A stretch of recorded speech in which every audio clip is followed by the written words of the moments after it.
YouTube, they won't miss that amazing intro. But okay, we're gonna start over just a little. And I'm Morgan Ryder, co-host, and my other co-host is AJ Arnault. Hi. We both co-lead on the Bootcamp Mentors, and we actually do have a couple Bootcamp Mentors here, MB Dalto and Holly Hamilton. And an amazing group of writers here to talk about their personal experiences with Nano and sharing tips and tools about what how they get through it and how it started for them.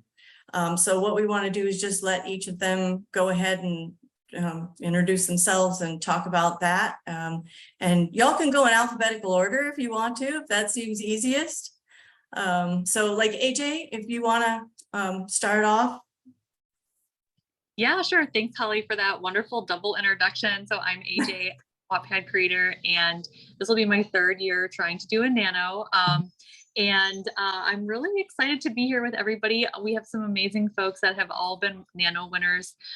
Stuff that I do, I think for me, as somebody who isn't a strict plotter, one of the biggest things for me is research. Beforehand, I want to know, like, okay, if I'm writing a character and they have a different job than I do, or if they've done something or live somewhere that I've never been, I want to start doing some research. And I'm hoping that that research will then help me spin up some ideas. Okay, so Holly, yep. Hi, I'm Holly Hamilton, and I am a bootcamp mentor. And I started with NaNoWriMo probably when I was in middle school, and it was an assignment with an English teacher, and we had to do 25,000 words at the time because that's a little bit easier when you're 13 or 14 or whatever. And so I did a book that was like a fantasy book, and then I completely forgot that NaNoWriMo was a thing until 3 years ago when I got a Wattpad account, and I got involved with the Pretty and Punk boot camp that they had going on at the time, and that got me inspired to do NaNoWriMo. So I did some YA books and stuff during that time, and I'm really excited to be here today and to teach everyone all the tips and tricks that I am using to get through NaNoWriMo. Hello, I'm Leslie Lee Sanders. I started Nano in 2020 with my story, Behold the Scalded. And I also won that year. And I won in 2021 with my story, Tattered Page. And I also participated with the Stars Did Nano. It's a contest that the Wattpad Stars did on Discord. And the second year, I was actually one of 3 who won that year as well. So I'm excited to be here too, and nice to see everyone. My turn. Hi, I am MB Dalto. I try to calculate, I think it might be my 10th NaNoWriMo. Ironically, the first book I ever won with and actually completed turned out to be my Wattys winner, 2000 Years. And I have subsequently written a book and finished it thanks to NaNoWriMo ever since. So pretty much this is my lifeblood as a writer. I clearly work better with a 30-day deadline for 50,000 words than I do on my own terms. So I am so excited to be here with everyone to talk about this. I feel like this is like my Christmas almost, like, because NaNoWriMo is my favorite time of year, just about. So yeah, so I can't wait to have this talk with everybody. All right. I think I'm the last. Okay. Can we hear me? Yes. Okay, good. Okay. So hi everyone. I am Olivia Vaughn. Almost forgot my name. I have been doing NaNoWriMo since I was 12. I won Camp NaNoWriMo my first year and also won it in 2017. So I was 13. I won it again in 2021 with my novel Ocean Blue, and I'm hoping to have another crack at it this year. So fingers crossed I can learn some things today that maybe will help push me to succeed once more. Awesome. Okay, I was just told that the chat was disabled, and I don't know if Rodney is still with us. If he could, I'll try to figure it out while we're on our first question. Okay, I am going over to our panel outline because I try to be organized. So actually our first topic was on Preptober. So what each of us do to prepare ourselves for, the month of crazy writing. Could be, preparing your workspace, preparing, your stories. So everybody go ahead and have at it, jump in.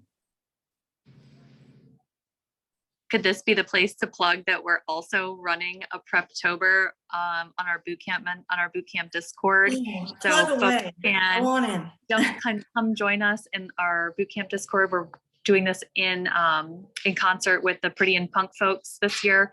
So we're having a lot of fun on our Discord channel, just getting everybody brainstorming and getting their summaries and blurbs going, so that when the time comes, when November 1st hits, we're all ready to write. So just wanted to plug that.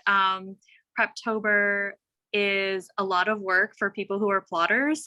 Like I said a little bit earlier, premature, I'm not a super big plotter. So for me, Preptober is a lot of research and a lot of like planning how I'm going to accomplish that goal and developing characters in my setting so that I can kind of like breathe into my story. Yeah, Preptober can be a lot of work for planners. So I've heard I am a pantser till I die, unfortunately. But part of my Preptober experience, it's not so much actually prepping, but instead watching videos of other people prepping. I have a playlist that I go through on YouTube every year, and I add to it every year of different booktubers and author tubers who are preparing for NaNoWriMo, and I just watch them be very like anal retentive in their plotting, and it makes me feel a little better. I don't know, it kind of gets me in the zone. So if you're like me and you cannot plot to save your life, then watching other people plot to save their lives, it's pretty comforting. It's a nice Preptober experience. Well, I consider myself an outliner or plotter. So what I do in October to, set everything up is to have some sort of an outline. Now, it doesn't have to be like super detailed, but I at least need to know how my story ends. So when I do start writing in November, I know how to get to the goal, So that's one of the things, and maybe even like fleshing out my characters, maybe the theme, maybe the message I want to convey in the story. There's certain things I just have to have before I could delve in all the way, For my NaNoWriMo prep, what I like to do is I like to decide what genre am I writing this season. So last year I did a book. It was a young adult book, and I'm calling it Model Perfect. And it's just about my own struggle with, I had a thyroid surgery last year, and I used that book to help me get through that. And AJ actually really helped me during that time. So thanks for that, AJ. And so like when I was making the book at the time, I came up with character lists, and those characters I made character boards for on Canva, and I would write the descriptions, and then I would go on Google Images and find people who look kind of like my character, make a motivational poster. And what is my character interested in? Is he a soccer player? Does he play guitar? Maybe he does. And I would put them on these poster boards, and I would just kind of have them in the background of my phone so I could just get into the character's mindset, who they are. Am I going to write them as a first person narrative, as a third person? Is it going to be switching points of view? It just kind of got me thinking of how I want to go about this for November. So I'll piggyback. I'm very much the pantser. I don't plot, I don't plan. But what I do is I first figure out what unfinished project I want to finish, because I'm a rebel in that sense lately. And so I'll figure that out. I'll claim my story. I'll put my cover up, my summary, and then I'll let it be. And then I will get everything else that I've had backlog done to make sure that is completed before October 31st, so that I don't have anything else on my mind, in my way, once November 1st hits, because I'm the queen of distractions as well. I will clean my house before having to sit down and get to my word count. So I just want to make sure that everything I possibly have to do is done before NaNoWriMo starts. Okay, good. I'm glad that we have a reasonable mix here, it seems like, of plotters and pantsers. And I'm similar to you, MB, where I usually will pick something that's already kind of a work in progress that I have kind of ignored because I'm busy, and bring that out into the light and see what I can add to it. So yeah, but I'm hardcore plotter. So Preptober is definitely an important time for me to make sure I've got all my, like, I plot my whole story and then I plot every single chapter, so that I just know where I'm going and where my characters are going. So for me, Preptober is really crucial. So let's see, what do we have next? Collaboration and staying motivated, collaboration, accountability, engaging with fellow writers. Here's where we can also, really plug the Bootcamp Mentors Nano stuff that's going on now. And what do you guys do? I mean, we have the NaNoWriMo.org. I don't know how many of you get involved in that and have accounts. I know for me, my very first Nano year, I reached out to a local Nano group that was in my area and met them out at a park. And it really was hugely motivating for me because I was actually new on my journey of writing. I had only been writing for about a year. And so being with like-minded people and writing, like kind of the same goal, you're just getting, it's quantity over quality at that point, just getting the words out. So that was really helpful to me. It's kind of like being part of a critique group. So like during Nano, I think it's super important to find your little tribe there. So what do you guys find is helpful for that whole collaboration motivation thing? Yeah. Yeah. I'm the Oh, go same ahead, way. Amy. Sorry. No, jump I'm in the on same it, girl, way no. because I'm very strictly on the NaNoWriMo site. I really do think everyone else who is participating in NaNoWriMo should participate in the NaNoWriMo.org. Claim your story, own it, find your region, because I actually very similar to what Morgan said, is that you find your region, you find people who are actually local to you. And a lot of places, not so much in the last couple of years because of the pandemic, but they do have in-person write-ins. And if they don't have an in-person write-in, a lot of them do have, virtual write-ins. So not only are you finding other people who, like-minded people who are writing, but, you're all kind of suffering together, and they're also local to you potentially. So, if you do venture to find more people to write with in person, it definitely is a great resource.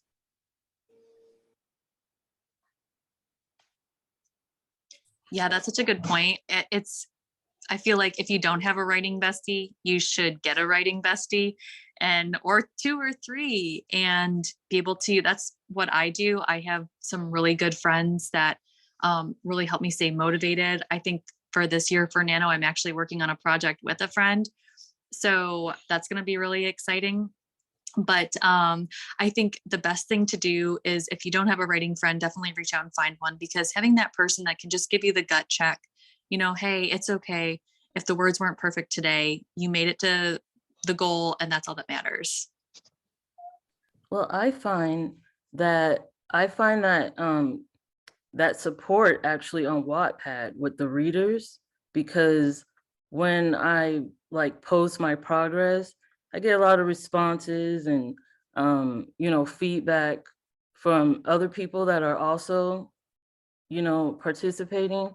And that also brings me to the having buddies on the site, on the NaNoWriMo site, because that, you guys could look at each other's word counts as you go through the month. And it's also like a kind of motivating thing as well. So yeah, even if you don't have like a partner, a writing partner, or a buddy, or a friend, or someone that could, push you on to get to that finish line, people on Wattpad, they're very supportive. So I think Yeah. jumping off. Oh, sorry, Olivia. No, you go ahead. Okay. Yeah, just jumping off of what Leslie was saying, just find a support system. I have found support systems even on Facebook writing groups. There's so many of them. All you have to do is go on Facebook and type like writing group or author or some kind of combination of that. And you can always find some sort of group to support you.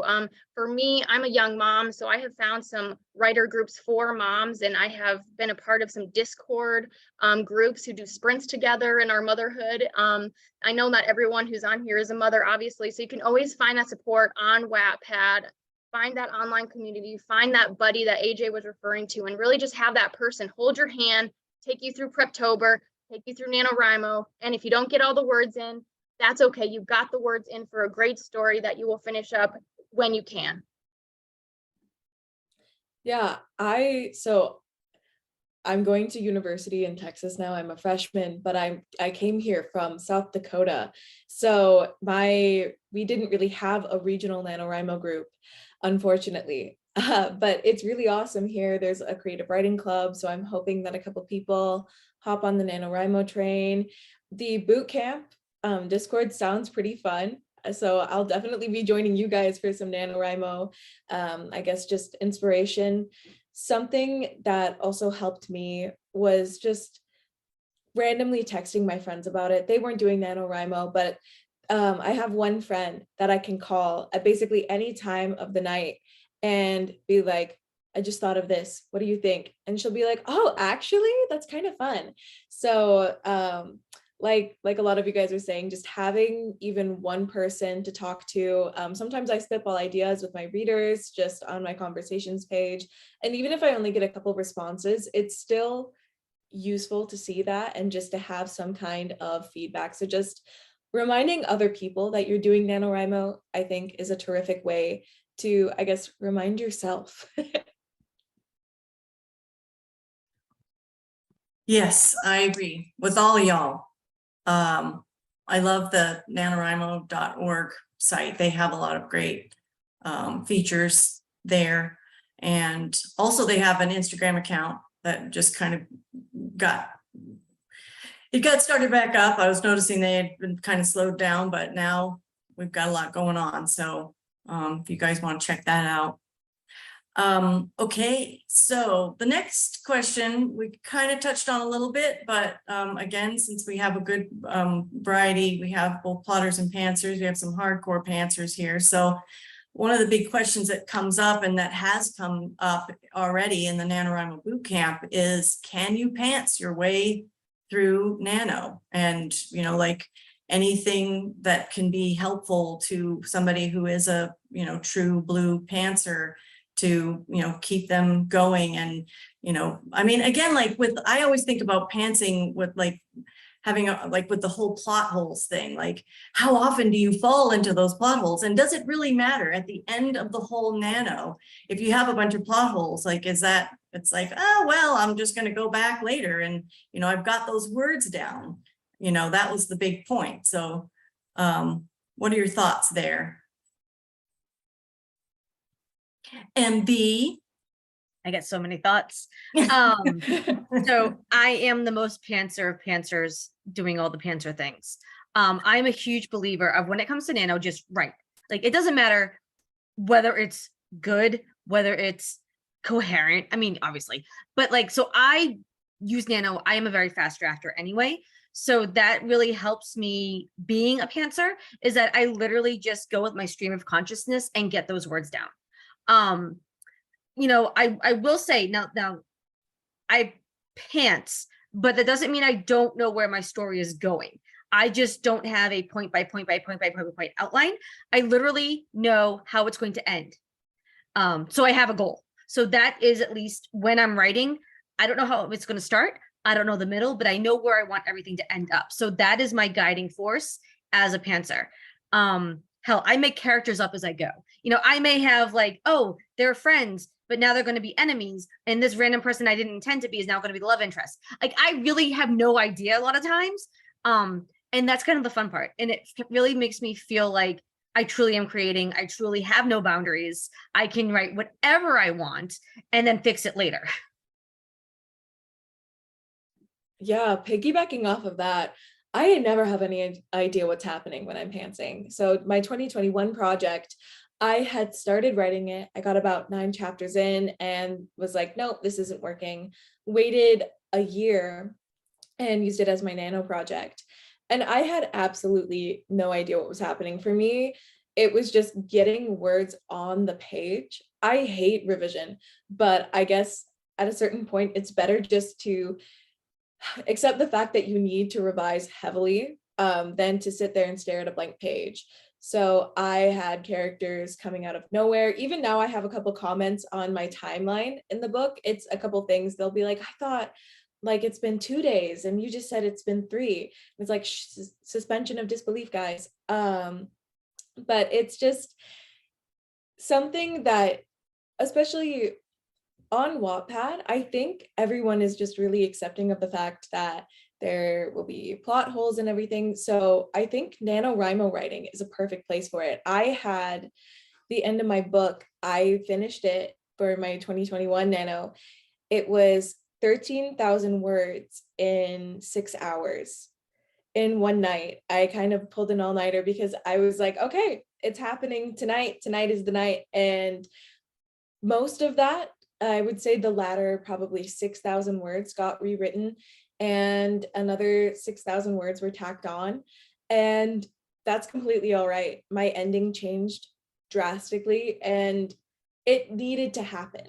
So I think NaNoWriMo is just about, for pantsers, is just about getting things on the page as kind of an experiment. And you can go back and fix it if you need. It can be as chaotic as you want because NaNoWriMo isn't about being perfect. It's about just getting even 2 words on the page. Yeah, I think going off that, I am not a full-on pantser, but I'm not a full-on plotter. I'm like the middle weirdo that you can identify with. So for my 2020 book, it's called Not Like Me. I pantsed that entire book. I didn't have character boards. I didn't have an outline. I didn't even know what my character's name was until I like started writing like Once Upon a Time or however I started that book. So that was my 2020 project. For 2021, I was writing an outline and I was doing like a chapter by chapter outline. And I'm like, I know what's going to happen. I have this like down to a T. And then somewhere around like the midpoint of the book, I'm like, my characters want to tell a completely different story. We're going off script here. And it was kind of like, whose line is it anyway? And I just like went with the flow and I got it done. And so it doesn't matter if you follow the perfect outline and it doesn't go perfectly. It doesn't matter if you come up with it like from the fly. It's going to come from you. It's got to be your words, and only you can write those 2 words that Olivia was talking about. Yeah, as a plotter, I like to have things like really like plotted out, planned out. I need to know exactly who my characters are, their background, you know, history, their internal conflict. Like some of my stories have social commentary. Some of it has like, you know, subtext that I need to know that what I'm writing is portraying that message I'm trying to portray. So sometimes I just know the end of the story. Other times I need all the details, and I definitely don't want to start writing in November and then have to stop because I have to do research on something. That always sets me back. So to like prevent that from happening, outline all the way. Yeah, I think listening to all of you talk about the ways that you tackle pantsing versus plotting, or perhaps something in the middle, it really speaks to that that universal concept that there is no right or wrong way to write or to finish Nano, that you can use your own personal style and your own way of writing and whatever works for you to be able to tackle those 50,000 words. Okay, thank you guys. It was very informative. I wanted to make notes. I try to pants. It's hard. Okay, so the next thing is brainstorming. like the whole, I guess, leading up to and during and whatever. It's like, how do you get those creative juices flowing? Do you have any tips for, like, are there any things that you do to, you know, get the ideas coming if you don't already have like a work in progress that you're just gonna finish? You know, do you guys have any ideas for brainstorming and getting some great ideas going for your stories? I think for me, I like to sometimes when I have an idea of like what genre it's going to be, I like to make a book cover. And then I'll make up some title, and then I'll make up some blurb to go with it. And then I'll sit on it for a few days during Preptober and just go, okay, I have an idea. I have, you know, what a person's face is going to look like. And now I just kind of need to put that to rest. And, you know, sometimes I think when it comes to book covers, I have an over obsession of trying to like make one over and over again. And that's kind of my rabbit trail, if you will, during Preptobers. I make too many book covers and I'm like, oh, this one's great. No, it's really not that great. Go with this one. And then I send them to my friends and I think they're kind of annoyed that I send them like a million book covers and kind of have them vote on it. But that's just kind of my go-to is book covers and a blurb to get me motivated. Yes, like Holly, I'm with the book cover. Like I usually use pre-made book covers that, you know, I purchase from a designer. And sometimes looking at the art inspires me and it inspires my story and kind of give me some idea of what I want to talk about or what my story or plot's going to be about. But mostly I'm highly inspired by movies, by film, by even books. Like I'm a big Junji Ito fan. So I like to look outside of the norm or the box, or kind of not go with the trends too much. I like to look at like indie films and stuff. It get like a character breakdown or, you know, like certain ideas that not everyone's tackling. And yeah, that's pretty much where my inspiration comes from. Leslie, your book covers are amazing too. So maybe you'll have to like hook us up with who you get those covers from because they're so good. Thank you. Yeah. I love everything that Holly and Leslie said. I really feel like brainstorming for me, I read a lot. And I'll read a few books and I'll take some tropes that I liked in the books, and then I'll kind of mold that around and see how I can like maybe find a new way to combine the tropes and then like bring my own personal spin. Like, so for those who don't know me super well, I'm working on my master's in mental health counseling, and like therapists have therapists, and like whatever I'm working through in therapy, that usually ends up being a message in the story. And so I'll kind of like ruminate on that and then bring my own personal feelings to it. So yes, I kind of a little bit of both. I like to read, but I also like to bring my own personal journey to it. Yeah, So- Sorry, go ahead. Sorry. I'm definitely with Leslie on the finding different forms of media to consume to kind of inspire me. I love Taika Waititi films. Like watching his stuff always gets me in the mood to write for whatever reason. Could not tell you why. I just like bringing in a lot of different influences. When I'm annotating a book, sometimes I will find a passage that just seems like it could be its own, I guess, kind of character.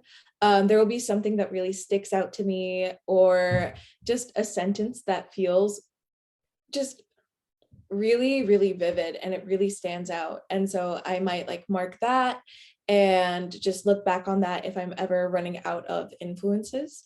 Otherwise, I just like talking. And I think one of the perks of being surrounded by so many young adults is we all have so much randomness going on. It's like the dust hasn't really settled on our lives yet. So I can just like walk around and it's awesome. There's so much going on at one time that it's hard not to have ideas, I guess. So for me, very similar. I need to have a cover. If I don't have a cover, then nothing ever gets written. That goes not only for Nano, but pretty much for anything else. I've actually only also had, covers spark random ideas. So I kind of work that way too. I also need music. whether it's a playlist I have already created for the story or just my own playlist. I need that to kind of get myself centered. I'll make mood board and aesthetics. You know, I do kind of everything but the actual writing to kind of get me into that right mindset. Because again, that will, you know, gets it out of my system, and kind of motivates me so that when, you know, November comes, you know, it's strictly the writing and everything else is kind of in the background.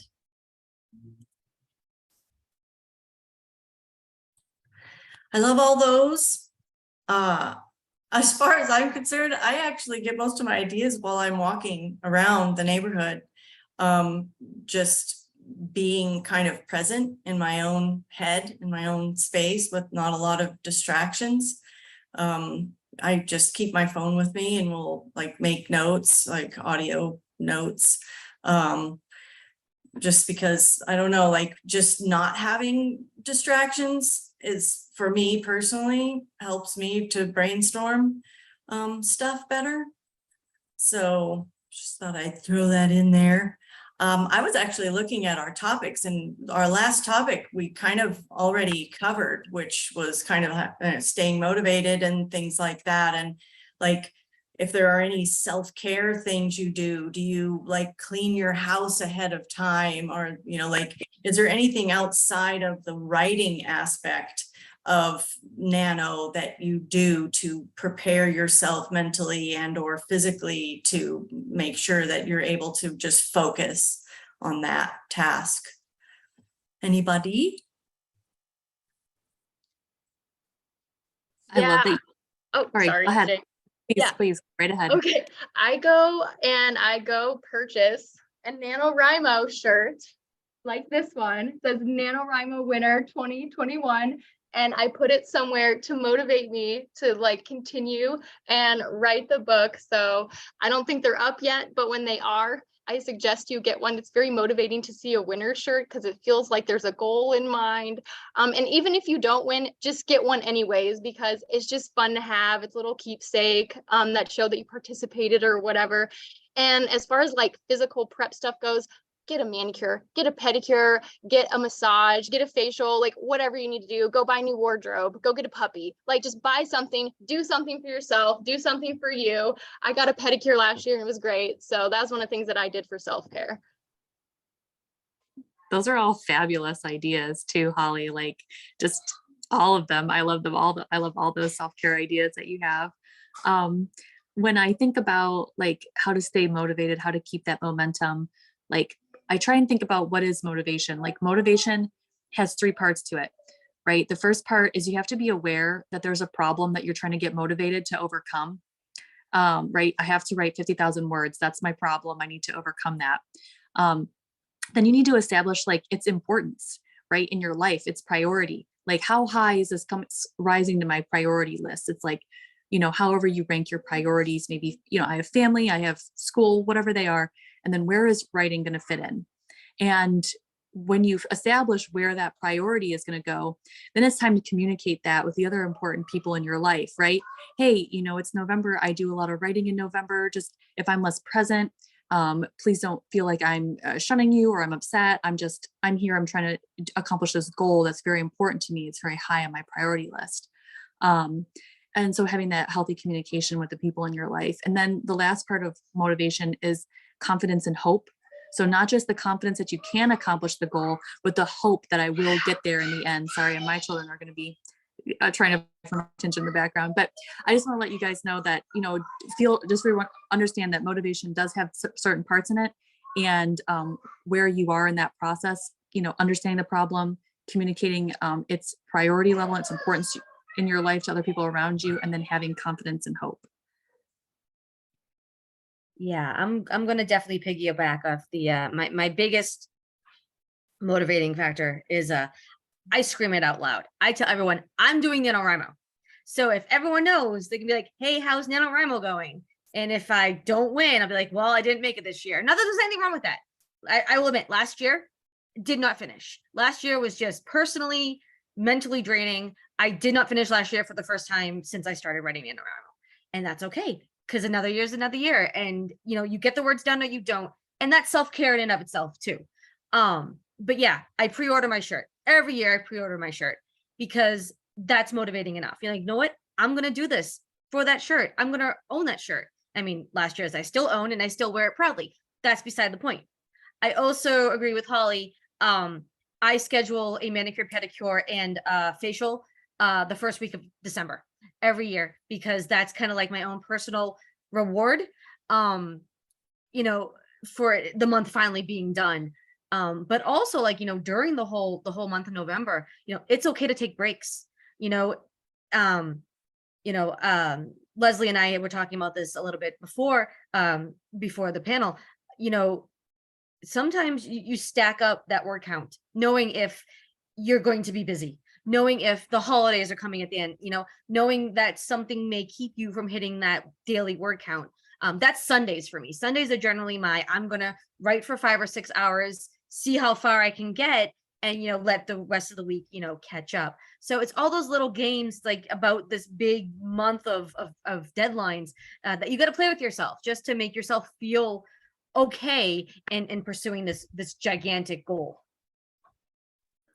Well, I like the idea of relaxing, just, you know, letting your mind like take a break from all the work you're gonna have to do, or all the work you are doing.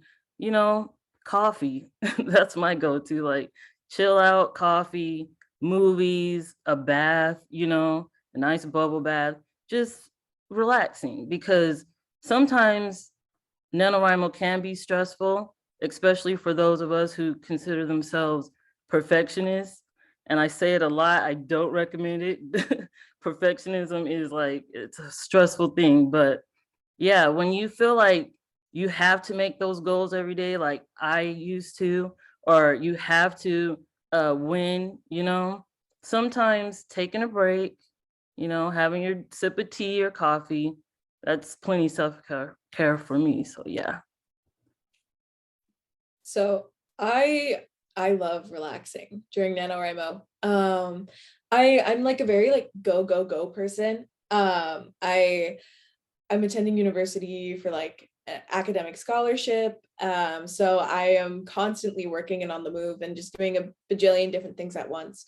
So every year before NaNoWriMo, I just kind of have to sit myself down and remind myself that it's not very high on my priorities list. I'm just doing this because for me, I have so little time, generally speaking, that the month of NaNoWriMo is more so useful for me just to encourage myself to try and write more. I love the idea of pre-ordering t-shirts. I'm going to do that this year. Fingers crossed. Something else I would do, I would take myself out to my local coffee shop early in the morning instead of doing my dual credit Spanish class. And I would sit there and just write, and it would be maybe 300 words because I would have to do other homework as well. But it was nice. It was comforting. There's no good coffee on campus, so I guess I'm going to have to get really good with my French press. But I just remember to take care of yourself, I think, and remember that NaNoWriMo winning is awesome, but I think winning here is very subjective. It's what you make of it. So I think that's probably the biggest self-care thing to keep in mind. You hit that nail on the head, Olivia. I encourage everyone to at least attempt NaNoWriMo. I mean, what you were saying, 2 words is more than 0, you know, like it's, you know, as much as you can do, it's more than, you know, not doing any at all. So I think it's really good advice there. And we have come to basically the end of like the topic questions that we had written out, and I'm looking at the chat questions that have been fed to me. And one of them that stood out to me was, what are your biggest obstacles that you guys need to overcome in your own personal lives in order to, you know, get through NaNoWriMo, whatever, kids, pets, you know, all those types of things. So, you know, what are your personal obstacles? Oh yeah, life. I mean, I work full time. I have a 12-year-old daughter. I have a family, you know, it's just kind of making the time. You know, you have to, if you want to do it, you have to do it. So for me, I'm not a morning person. In my mornings are too busy. I don't wake up early, but I will keep myself up later at night after work, knowing that I have to get those in. And then, like I said, the weekends, like usually November, with the exception of Thanksgiving here in the United States, I take advantage of my weekends. I set aside Sundays. This year we'll be at WatCon for a weekend, so there's one out. But beyond that, you know, it's definitely planning and making the time. You know, honestly, if you want to do it, you do it, and you just try to make it work as best as you can. Yeah, and going off of MB here, yeah, I just have to say, like, you do have to be conscious about your schedule. Like, I am a mom, I homeschool my 6 and 7-year-old, and it's hard to find those in between moments sometimes, even as a homeschool parent. For me, I really lean into my insomnia during NaNoWriMo, because if I'm up at 3 in the morning, then I am writing those words in at 3 to 5 in the morning, because that is when I can get it done. I'm awake, whatever, might as well do something, right?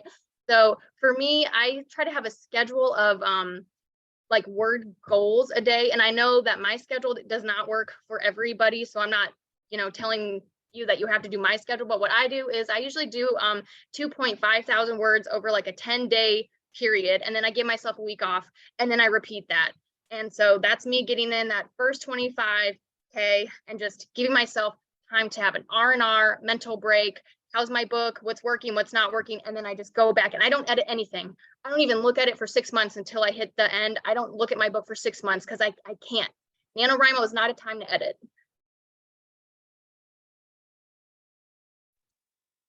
I wish I had your superpower to not be able to edit. I just am a self-editor, and I have tried to break myself of that habit a million times, and I just can't. It's so bad. And I think it's especially for me too, like for those of us who draft right on Wattpad, like I post as I write, I post. There is no like pre-writing. And so for me, I'm always like, how does this sound? Is this the way that is this the kind of work I want to put out under my name, even if it's fast? So I want to have that superpower so bad. It's just so hard for me.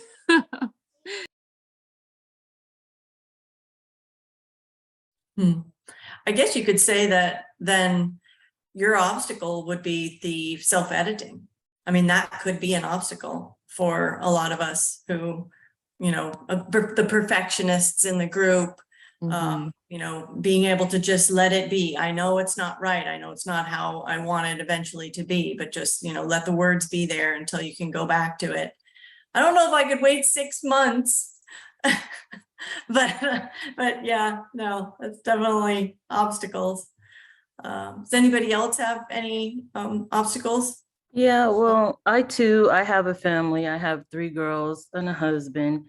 And some of the obstacles are, you know, the mom and wifely duties. I have to make sure that they understand that during November, I'm writing, I have a goal, and there's certain moments in my day where I set out to accomplish that goal. We all have to be on board, you know, for it to work.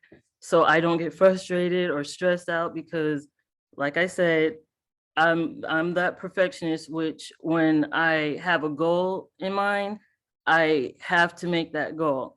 But I do understand what a lot of you were saying about, you know, if you don't win at NaNoWriMo, you know, that it's not the end of the world. And I want to make sure the people listening understand that as well. I mean, at the end of the day, it's a goal you set for yourself for whatever reason, and the success you get out of it is also your success, the way you defined it. Sometimes hitting 50K is not your goal. Maybe you were trying to finish a story, or maybe at least try to start a story, or get halfway, you know, the halfway mark. Whatever success is to you during NaNoWriMo, that's what you should focus on. So I agree. Honestly, it's like, again, I mentioned before, it's really difficult for me to find time to sit down and write, because I am just a million different things all the time. Like, I'm a double major with a minor. So I just have a ton going on. It's really just about trying to incentivize myself and kind of turn writing into self-care. I get really, really frustrated if I'm not writing for a long period of time, but it can be really hard for me to write consistently over a long period of time. So I haven't been writing for the past couple months, and I'm really looking forward to NaNoWriMo because I have all these little, like, I guess, angsty 18-year-old feelings festering that I will hopefully just be able to unleash upon the world, for better or for worse. So that's probably my biggest thing, is turning writing into self-care and just really trying to use it as something that I can force myself to make time for, because self-care is really important to me. And if writing is my self-care, then I'm more likely to give it time than if I just treat it like an incredibly minor obligation. I love how you put that, because I feel the same. Like there's just something off when I'm not writing. When I get super busy with bootcamp mentors, like during the Wattys bootcamp mentors, like I just don't have time to write. And like by the end of that, not only am I burnout from the mentor program, but like I'm like, there's something missing. I feel weird, and it's because I haven't been writing. You know, it is really like self-care.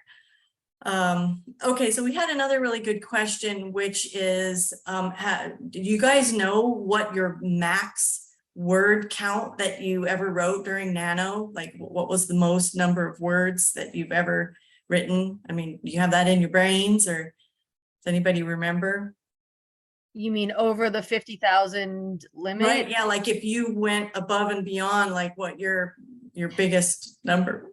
I can definitely say that by that time, I am like stretching just to get words in. Like if I hit like 50,001, I'm done. Like, I mean, I think one time, like I was very close to finishing a story. I did get 53,000 in, but you know, usually I'm like, if I'm writing, even the finished story isn't finished, but I definitely hit that 50,000 mark. I'm like, okay, you know what? I'm good. So I'll stop. Yeah, I was gonna say pretty much the same thing. Like I think the most I did over 50 was like 5,000 words. Like it towards the end, it's such a push that any word count is enough to say, okay, I'm done. You know. I was actually reading, I looked up some of the like New York Times bestselling authors who participated in NaNoWriMo. And Marissa Mayer, who wrote Cinder and Scarlet and Cress, she was trying to win a Nano contest for most words written. And she wrote over 150,000 words. She actually drafted all three of those books, Cinder, Scarlet, and Cress, in that period of time, which is incredible. I don't know. She had no other life at the time, I guess, or she was hiding in like a room, lights off. I don't know. But let's see what else we've got over here for our, let's see. Talk amongst yourselves while I glance. Let's see. Okay, so we've got, do you have specific projects for Nano? Oh, we were just thinking the same thing. Yeah. Like if somebody was asking, do you like save, I guess, are there specific projects that you want to do during the NaNoWriMo? Yeah, I mean, like I said, I pulled out my one of the projects I already started that I have to get 50,000 words written for. And I'm like, oh, this is the perfect opportunity for me to finish this story at this time. Especially when one is contractually obligated to get a story finished. When you have to write 50,000 words, then why not write them during NaNoWriMo? So that is exactly what I'm doing. I have one story I have to write, therefore NaNoWriMo it is. And that's going to be Red's Wolves. Red's Wolves. Yep. My new adult, Little Red Riding Hood, fae, fantasy, romantic retelling, because what else would I ever want to write? Sounds great. And Leslie, I think you said you're planning. Do you have your story already figured out that you're working on? Actually, I did have an idea, but I see a question that's talking about the creators program. Since I am part of that, I don't think, because it requires me to write certain word counts a month.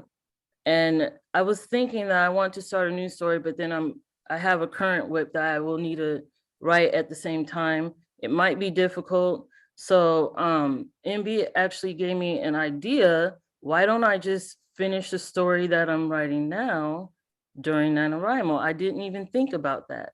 So yeah, I was thinking maybe start a new story and get that going and, like, you know, have a whole new plot, characters and everything.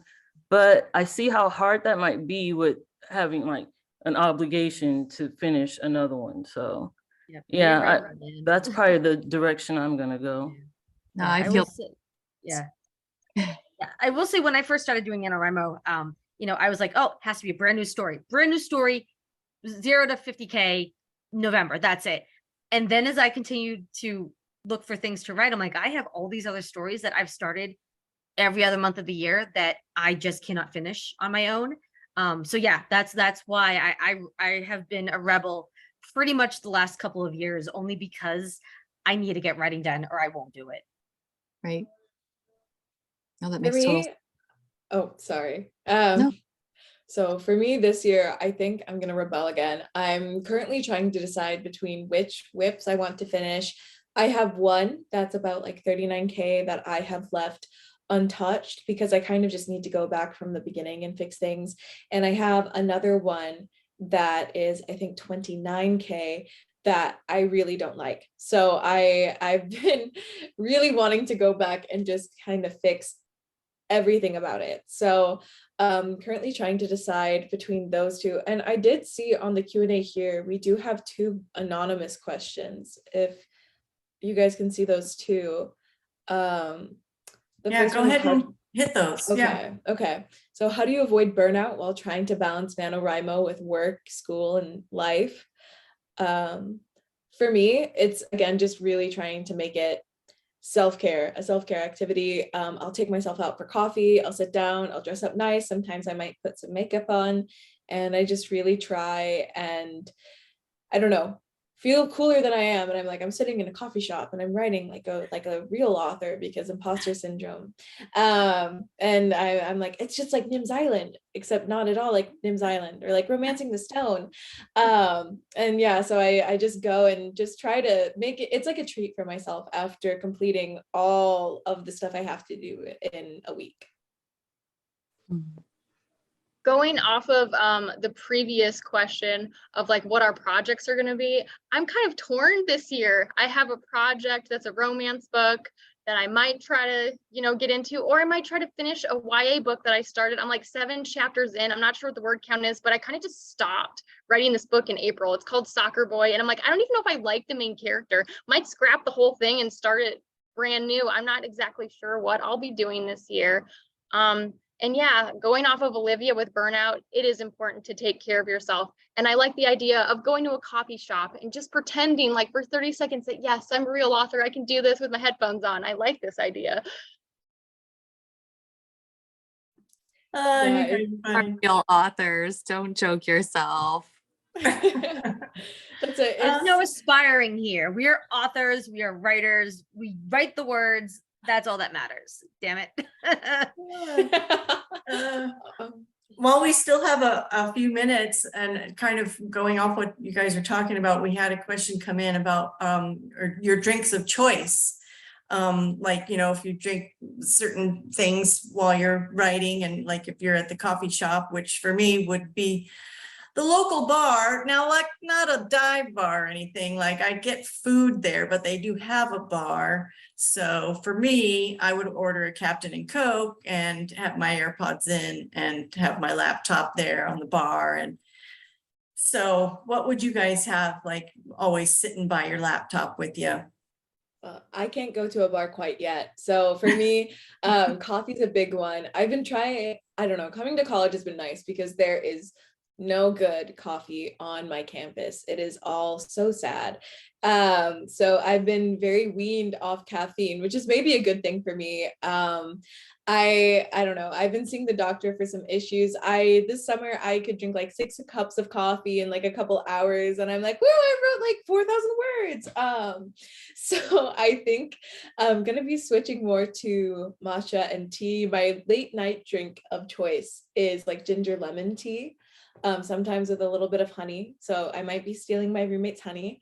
And because I'm Scottish, I brought a kettle with me to college. So I'm all good. I'm all set. It's that'll be my drink of choice, I think. I just need to go and get ginger lemon tea. I'm the same. I'm all about coffee. Like I said earlier, I have a morning kitchen in my room where it's coffee maker and all the, all the stuff that comes with it. But if I'm not drinking coffee hot, with my Splenda, then I'm drinking chai tea. That's like my favorite tea. So yeah, that's me. I think I'm going to be rocking the hot chocolate this year, like dark chocolate, maybe with almond milk or something, and Dr. Pepper, because I don't know what it is about Dr. Pepper, but I love Dr. Pepper. So Oh, I love Dr. Pepper too. yeah, It's so right? different. It's good. Requesting that you send your hot chocolate recipe. Dark chocolate? I can't find that anywhere. So yeah, I need that. Please, Yes, please, yes, please help dark me out. Thank you. Yeah, check it out at Big B. I don't even know what that is, but I will find Okay, it. well, that's okay. I'll send you something. So mine definitely depends on time of day. I'm definitely a coffee person. I'm a coffee person almost all the time. Give me all the caramel macchiatos, caramel lattes. It's great. Nighttime, I'm definitely a wine person. So they say, draft drunk, edit sober, and it totally works. So I will say, and this isn't every night, don't get me wrong, this is like usually like just my weekends. Like I'll definitely, if I'm going to settle down and I'm trying to wind down a little bit, yeah, I'll get like a glass of wine or like a hard cider or just something next to me, and I'm just going at it. I love that. It's almost kind of like just this, you need to have your stuff in place, your area, everything's kind of, and then you can just go. And it's nice because it kind of keeps you focused, and because we need to be able to have a stretch of time. Getting distracted constantly is like the nightmare for writers. So yeah, having your space, having your drink, having it all set up, I think that's huge. And it looks like we've hit our 3 o'clock mark. And looks like that's going to be it. I know we were thinking about doing something after, but that is not going to happen this time. Hopefully next time. I know we're going to be doing something around WatCon, but we'll wait and see what Rodney has in store for that. Nothing has been set in stone yet, so still work in progress there. So everybody, keep posted. But thank you all so much for joining us today. There's so many great ideas thrown out. I love it. I'm sure that everybody who was listening and viewing got a lot out of it. I know I did. Yeah, you all are amazing with your ideas, and I really love the breadth of talent that we have here, from people that plot to pans and just all the success stories. I'm just really thankful to be here with you guys. Yeah, same. Everyone, you guys are all so cool. I can't. And just think, we can all have matching NaNoWriMo t-shirts. So Great idea. That's December. that's it. All Yes. this can be Yes. yours. All this can be yours. For Yes, the and then small price. like post it on your Instagram or whatever. Yeah. Right. Let's do it. All right. Okay, you guys, thank you so much for coming. Thanks, everybody, all the people we can't see. But Thank you for your before we comments. go, Hi, Rodney. we need to talk about the Wattys, which are coming up in actually at WatCon in November 19th. Anybody want to pitch in on that? Ooh, I can't. I know Holly and I are going, so Yeah, and also MB. MV's going. Someone's gonna need to FaceTime me. We'll figure something out. I'm sure it'll be Yeah. chaos, but we'll Yeah, do it. I'll be Oh, there it'll be too. total so chaos. You'll WhatCon see is me happening. there. WhatCon is happening November 19th, and it is a live event and is also being streamed. So you should expect to see some of us showing up live and on the stream at some point. So just keep your eyes peeled. Go get your tickets, and we will be announcing any information in the next month. In the meantime, also check out Bootcamp Mentors, which Morgan and AJ can tell you lots more about. If you guys want to give a pitch for that right now would be a great time. Well, we have kind of been pitching it all along. Pitch some more. I'll give you a short one. We're a Never mentorship know. that is helping you get your Nano story ready for the next Wattys next year. So come and join our bootcamp. We have resources and people that have won Nano and mentors and former bootcamp graduates that are there to help you brainstorm and help you get ready for Nano and then for the Wattys next year. Couldn't have said it better myself. Good. Okay, well, good luck to everyone with their NaNoWriMo products. All right.